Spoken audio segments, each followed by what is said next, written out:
Good morning बच्चों। सो आज हमारा चैप्टर आपके लिए एक खुशखबरी है। आज हमारा आटम का जो चैप्टर बहुत दिन से चल रहा था आज एंड होने को जा रहा है। तो शायद आप लोग सारे वीडियो आप अच्छी तरह से देख चुके हो and we will have also discussions and doubt clearing classes for that. ठीक है, तब तक आप अच्छी तरह से पढ़ाई करते रहो और ये वाला वीडियो भी आप देखना। ठीक है, यहाँ पर हमने डिस्क्राइब किया है कि limitations of Bohr's atomic model and laser के बारे में इतना डीप नहीं गए हैं क्योंकि उतना आपके इनिशिएटिव में नहीं है। तो आप जब ग्रेजुएशन में जाओगे तो लेजर के बारे में ज़्यादा जानकारी आपको हासिल होगी। ठीक है, तो अब तक के लिए जितना हो सकता है उतना मैंने आपको बता दिया है, तो वॉच इट केयरफुली। ठीक है, and you can ask me anything you have doubt in your mind. Thank you.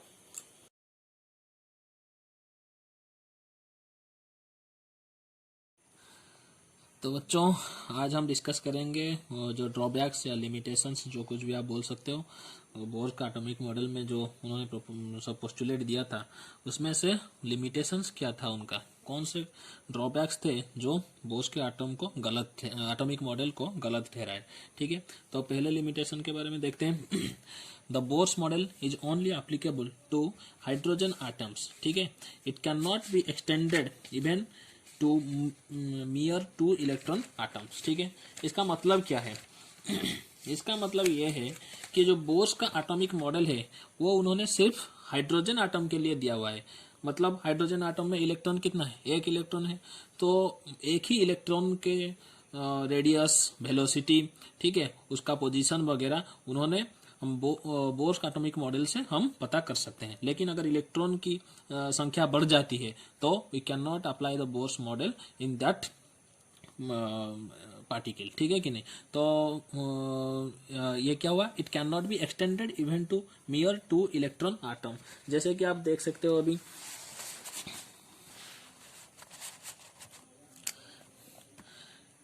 It was Bohr's model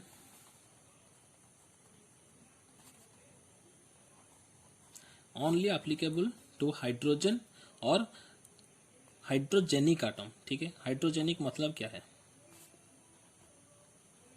hydrogenic मतलब आइदर हाइड्रोजन और हाइड्रोजन लाइक। ठीक है, हाइड्रोजन लाइक पार्टिकल्स। ठीक है, हाइड्रोजन तो पता है आपको, जिसका वैल्यू एटॉमिक नंबर कितना है? Z=1। मतलब इलेक्ट्रॉन भी कितना है उसमें? एक ही है। तो हाइड्रोजन लाइक पार्टिकल में कौन कौन आते हैं? जैसे कि हीलियम प्लस, यहाँ पर इलेक्ट्रॉन कितना है? 1 है, क्योंकि ये एक इलेक्ट्रॉन यहाँ से चला गया। और लिथियम प्लस प्लस को भी हम बोल सकते हैं हाइड्रोजन लाइक पार्टिकल्स। और hydrogen, helium, lithium and beryllium. ठीक है, यहाँ पर अगर Be3+ बोलेंगे हम तो यहाँ पर भी इलेक्ट्रॉन कितना हो जाएगा? E1। यहाँ पर देख सकते हो कि in each cases number of electron is 1। ठीक है, तो इसे हम बोलते हैं हाइड्रोजन एंड हीलियम प्लस को हाइड्रोजन लाइक पार्टिकल। ठीक है, ये सब आइसो इलेक्ट्रॉनिक पार्टिकल्स हैं। ठीक है कि नहीं? तो ये जो बोर्स मॉडल है ये सिर्फ एक इलेक्ट्रॉन के या एक आयन के लिए एप्लीकेबल है। ठीक है, हाइड्रोजेनिक एटम के लिए ही ये एप्लीकेबल है। अगर इलेक्ट्रॉन की संख्या 2 हो जाती है, जैसे कि यहाँ पर हीलियम, ठीक है, हीलियम में कितना इलेक्ट्रॉन है? 2, क्योंकि atomic number is 2। Helium plus का इलेक्ट्रॉन कितना है? 1। लेकिन अगर सिर्फ हीलियम की बात करें तो इलेक्ट्रॉन कितना आएगा? यहाँ पर 2 आएगा, क्योंकि एटॉमिक नंबर Z है। तो इसके ऊपर बोर का मॉडल एप्लीकेबल नहीं होगा। ठीक है, तो समझ गए फर्स्ट लिमिटेशन क्या था। तो फिर आते हैं सेकंड लिमिटेशन को। The formulation of Bohr's model involves electrical force between positively charge nucleus and electron. It does not include the electrical force between electron which is necessarily appear in multi electron atoms. ठीक है, यहाँ पर हम देख सकते हैं bore ने जो प्रपोज किया था कि यहाँ पर न्यूक्लियस होगा which is positively charge, electron यहाँ पर होगा and it will be moving in A definite orbit which has fixed energy. ठीक है, यह है इलेक्ट्रॉन। तो यहाँ पर उन्होंने जो फोर्स दिखाया that is only between the electron and nucleus. ठीक है कि नहीं? यहाँ पर जो फोर्स था उन्होंने इसे बोला electrostatic force of attraction.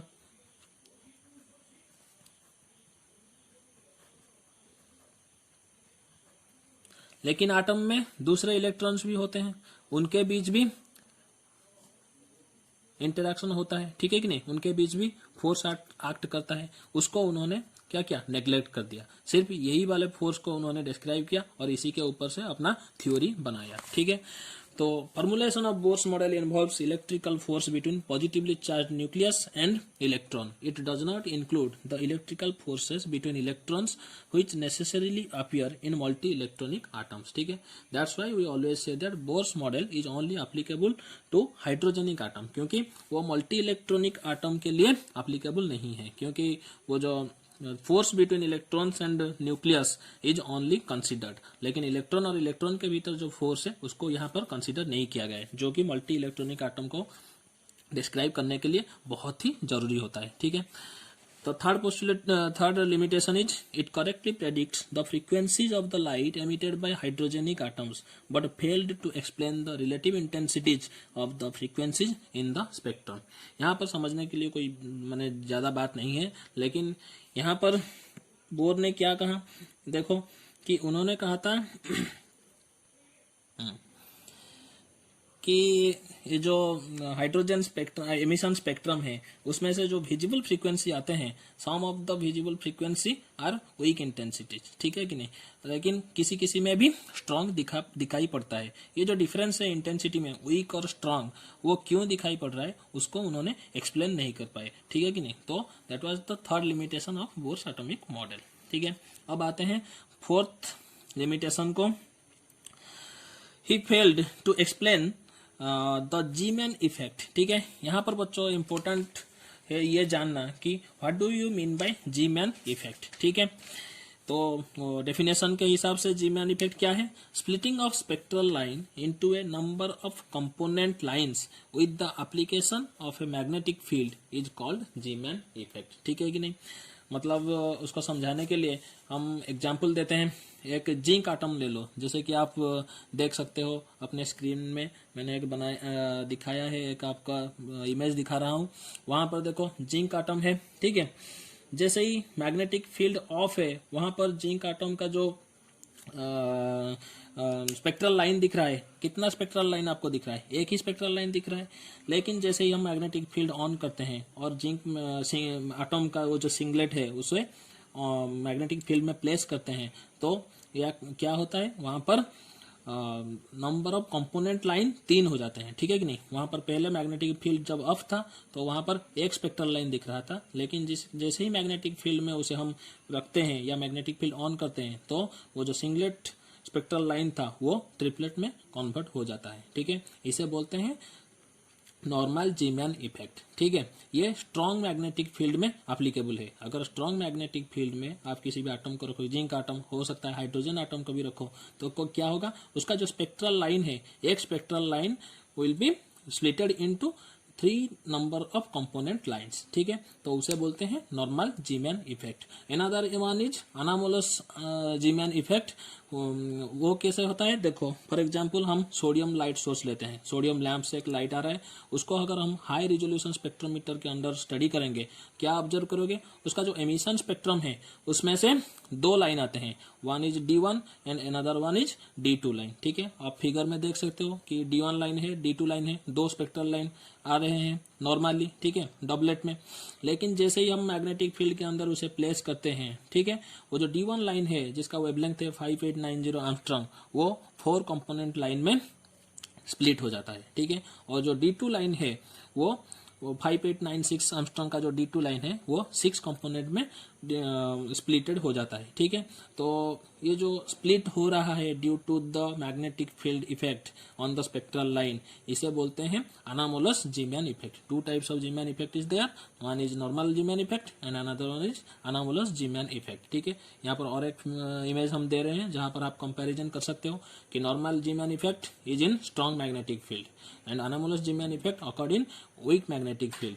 Normal Zeeman effect क्या है, 3 कंपोनेंट लाइन अगर डेवलप करेगा एक स्पेक्ट्रल लाइन से तो इसे क्या बोलते हैं, नॉर्मल जीमीएन इफेक्ट। अगर more than 3 component of light line develop करेगा तो उसे क्या बोलते हैं, अनामोलस जीमीएन इफेक्ट। ये जो इफेक्ट है उसे बोर ने एक्सप्लेन नहीं कर पाए, ठीक है, इसीलिए that is also a limitation of Bohr's atomic model. अब आते हैं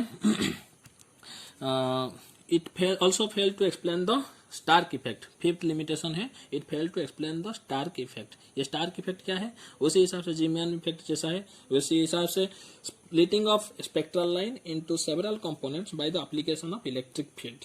वहां पर क्या था, जीमीएन इफेक्ट में मैग्नेटिक फील्ड था, लेकिन स्टार्क इफेक्ट में electric field is the reason behind the splitting of spectral lines, ठीक है, तो इसे बोलते हैं स्टार्क इफेक्ट, ठीक है। और लास्ट लिमिटेशन है कि इट वायलेट्स हाइजेनबर्ग्स अनसर्टेनिटी प्रिंसिपल, ठीक है बच्चों। अनसर्टेनिटी प्रिंसिपल, हाइजेनबर्ग ने जो अनसर्टेनिटी प्रिंसिपल दिया हुआ था उसका मैंने कॉज क्या था वो बता रहे थे। वहां पर क्या बता रहे थे कि you can't predict the simultaneous position of momentum, simultaneous position and momentum of a sub atomic particle, ठीक है। जैसे कि आप बता रहे हो, फॉर एग्जाम्पल एक ड्रॉ करते हैं,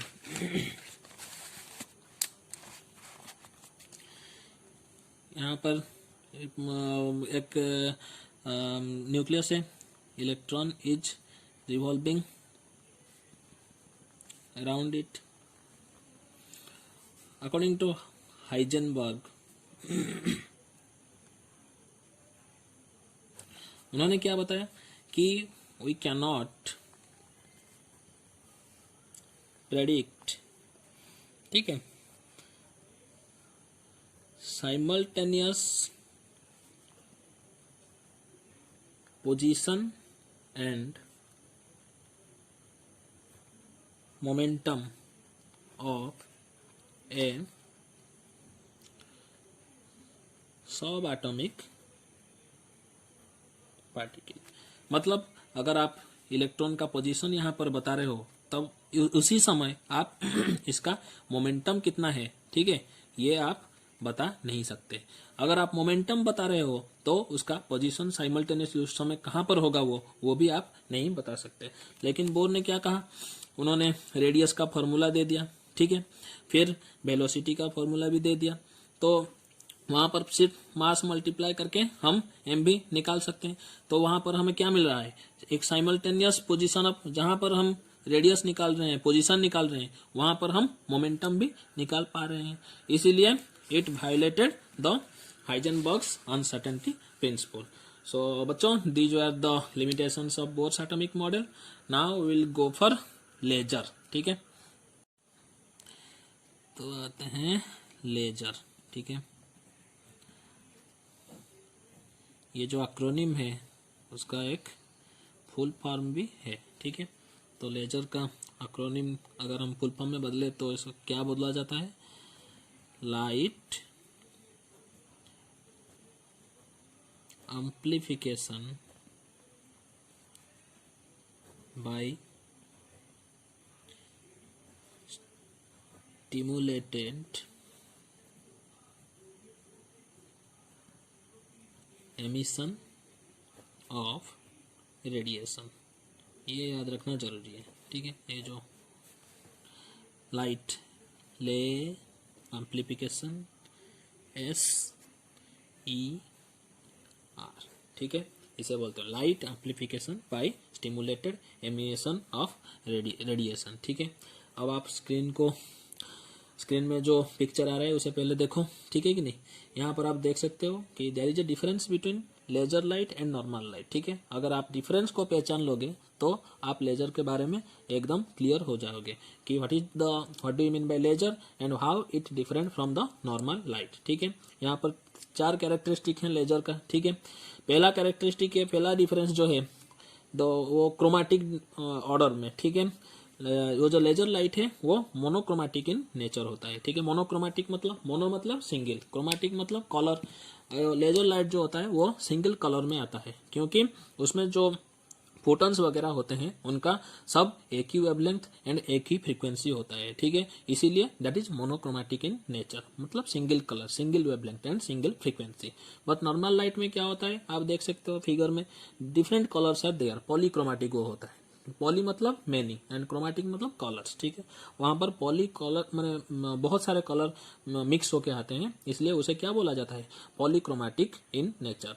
नॉर्मल लाइट में आप देख, फॉर एग्जांपल जैसे ही आपके घर में जल रहा होगा लाइट वगैरह, ठीक है, वहां से व्हाइट लाइट निकलता है and you know white light is the combination of several different colours, ठीक है। विव गियर बोला जाता है उसे। जैसे ही हम प्रिज्म के थ्रू पास करते हैं व्हाइट लाइट को, it's splitted into different colours, ठीक है। So white light is the combination of different colour, तो white light is a polychromatic light, ठीक है। तो इसमें पहला डिफरेंस वही आता है कि मोनोक्रोमेटिक एंड नॉर्मल लाइट में पॉलीक्रोमेटिक। एंड सेकंड डिफरेंस क्या है, कोहेरेंट एंड नॉन कोहेरेंट, ठीक है। लेजर लाइट जो है वो coherent in nature and normal light जो है वो नॉन कोहेरेंट इन नेचर, ठीक है।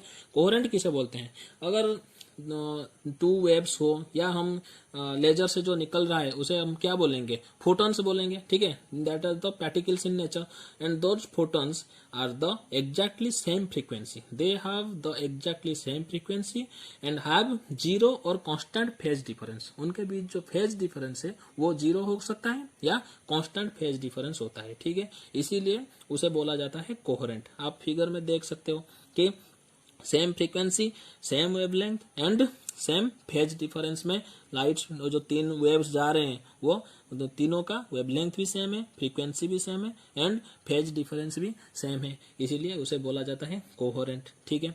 बट नॉर्मल लाइट में आप देख सकते हो कि उनका फ्रीक्वेंसी अलग है, वेवलेंथ अलग है और कोहेरेंट भी वो नहीं है, उनका फेज डिफरेंस भी आता है क्योंकि वो अलग अलग डायरेक्शन में फ्लो कर रहे हैं, ठीक है।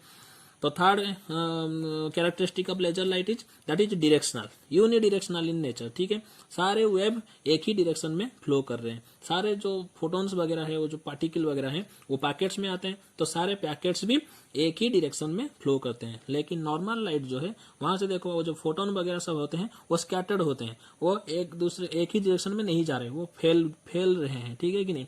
फॉर एग्जाम्पल जैसे कि आप देख सकते हो, हम ले सकते हैं एग्जाम्पल के बतौर रेलवे प्लेटफॉर्म, अब देखे होंगे वहां से जो एंट्रेंस होता है बहुत सारे लोग एंट्री करते हैं, फिर उसके बाद उनका जो फुट स्टेप है वो अलग अलग डायरेक्शन में जाता है, ठीक है। उनका जो फुट स्टेप का जो फेज डिफरेंस है वो बहुत ही हाई होता है, ठीक है। किसी कौन किस तरफ जा रहा है कोई पता नहीं चलता। लेकिन जब आप देखोगे जब पैरेड वगैरह में, जब आपका इंडिपेंडेंस डे हो तो वहां पर आप पैरेड करते हो तो आप देख सकते हो कि उनका फुट स्टेप में एक फेज होता है, ठीक है। जैसे कि आप लेफ्ट राइट, तो लेफ्ट बोलोगे तो सारे का पैर लेफ्ट होता है और राइट बोलोगे तो सारे का पैर राइट होता है, ठीक है, ऊपर उठता है। तो वो जो फेज है वो एक इक्वल डिफरेंस में चलता है, ठीक है। और उनके बीच डिफरेंस आइदर जीरो होता है या फिर इक्वल डिफरेंस में चलता है, तो उसे फेज डिफरेंस बोलते हैं। तो ये जो फेज डिफरेंस है वहां पर लेजर लाइट और नॉर्मल लाइट के बीच यही एक इंपॉर्टेंट कैरेक्टरिस्टिक है कि वो लेजर लाइट कोहेरेंट होते हैं, नॉर्मल लाइट नॉन कोहेरेंट होते हैं। कोहेरेंट मतलब क्या है, there are no phase difference at all और ए कांस्टेंट फेज डिफरेंस। लेकिन नॉन कोहेरेंट मतलब वहां पर phase difference will be there, ठीक है, वो कांस्टेंट नहीं होगा फेज डिफरेंस। आप देख सकते हो डायरेक्शनल नॉन डायरेक्शनल भी चला गया। डायरेक्शन मतलब एक ही डायरेक्शन में जा रहे हैं, थर्ड प्रॉपर्टी है लेजर लाइट का। एंड नॉन डायरेक्शनल मतलब वो अलग अलग डायरेक्शन में जाते हैं, स्कैटर्ड होके जाते हैं। फिर laser light is high in intensity and normal light का इंटेंसिटी क्या है, लो है, क्योंकि आप देख सकते हो लेजर लाइट एक कम एरिया में पड़ता है, ठीक है, लेकिन नॉर्मल लाइट वो फैल कर पड़ता है एक बड़ा एरिया में, ठीक है। सो इसलिए इंटेंसिटी भी क्या है लेजर लाइट का ज्यादा है। Due to the above three properties the intensity of laser light is more and due to the above three properties polychromatic, non-coherent and non-directional, the intensity is low in normal light। तो बच्चों आपको समझ में आ गया होगा कि what is the difference between laser light and normal light, ठीक है। अब आते हैं कि टोटल इंटेंसिटी कैलकुलेट करते हैं। यहाँ पर देखो लेजर लाइट है, यहाँ पर है नॉर्मल लाइट, ठीक है। अगर टोटल इंटेंसिटी की बात करें लेजर लाइट के in case of laser light total intensity is proportional to n square into I, ठीक है। For normal light total intensity is proportional to n i, where n is the number of atoms, ठीक है। यहाँ पर अगर n number of atom same है लेकिन total intensity is varies as n square I, यहाँ पर total intensity varies as n i। देख रहे हो कि टोटल इंटेंसिटी कितना हाई है, लेजर लाइट में इंटेंसिटी बहुत ज्यादा है because due to this n square, ठीक है। यहाँ पर देखो सिर्फ n i, that's why the normal intensity of normal light is less than laser light, ठीक है। तो आप अब ये देखते हैं कि एप्लीकेशन ऑफ लेजर, ठीक है। यहाँ पर देख सकते हो कि हम लेजर को किस तरह से यूज करते हैं। देखो बच्चों, पहला यूज क्या है, अकॉर्डिंग टू द प्रेशर हम लेजर को डिफरेंट जगह डिफरेंट पर्पज पर यूज कर सकते हैं। अगर लो पावर लेजर है, ठीक है, जो पावर है लेजर का अगर वो कम होगा अराउंड 0.5 मिलीवाट, तो हम उसे क्या बोलते हैं, पेंसिल लेजर बोलते हैं, ठीक है। It is used as the pointers, ठीक है। लेजर्स सेकेंड यूज क्या है, lasers are used in surgery of eye और glands in stomach according to their power, ठीक है। जब आई का सर्जरी करना हो तो लेजर जो यूज होता है उसका पावर डिफरेंट होता है। अगर हम स्टोमक के ग्लैंड की लेजर का यूज करेंगे कि सर्जरी करने के लिए तो उसका भी डिफरेंट पावर होता है, ठीक है। तो अकॉर्डिंग टू पावर, जो सब लो पावर उसको हम क्या बोलते हैं, पेंसिल लेजर, उसे यूज करते हैं पॉइंटर। तो according to power we use the laser in different way, ठीक है। और अगर पावर ज्यादा बढ़ाएं तो powerful lasers are use to cut और वेल्ड द स्टील, ठीक है। And another example is there when astronaut of the Apollo mission visited the moon, they placed a mirror on its surface facing the earth, ठीक है। वो वहां पर moon में जाकर एक मिरर उन्होंने प्लेस कर दिया जो जिसका फेस अर्थ तक था, ठीक है। तो साइंटिस्ट ने क्या किया, अर्थ से एक लेजर बीम को, स्ट्रॉन्ग लेजर बीम को छोड़ा उसी तरफ, and it reflected by the mirror on the moon and received back to the earth, ठीक है। The size of the reflected laser beam and the time taken for the round trip were measured. So वहां से हमने क्या पाया कि laser beams are extremely intense and they have a very small divergence of a laser beam, ठीक है। and the distance of the moon from the earth वहां से हमने कैलकुलेट किया, ठीक है। जो टाइम से जो laser size of the reflected laser beam and the time taken around the trip, ठीक है, उन दोनों में से हमने कैलकुलेट करके मून और अर्थ के बीच का डिस्टेंस हमने मेजर किया, ठीक है। So these are the applications of laser and that is all for the total chapter atom and for the today's session also। आज का आपका कंक्लूडिंग चैप्टर था, ठीक है। यहाँ पर आपका एटम का चैप्टर खत्म होता है। Hope you are enjoying all my videos and अगर आपका कोई डाउट होगा तो आप मुझसे डायरेक्टली पूछ सकते हो, ठीक है। Thank you.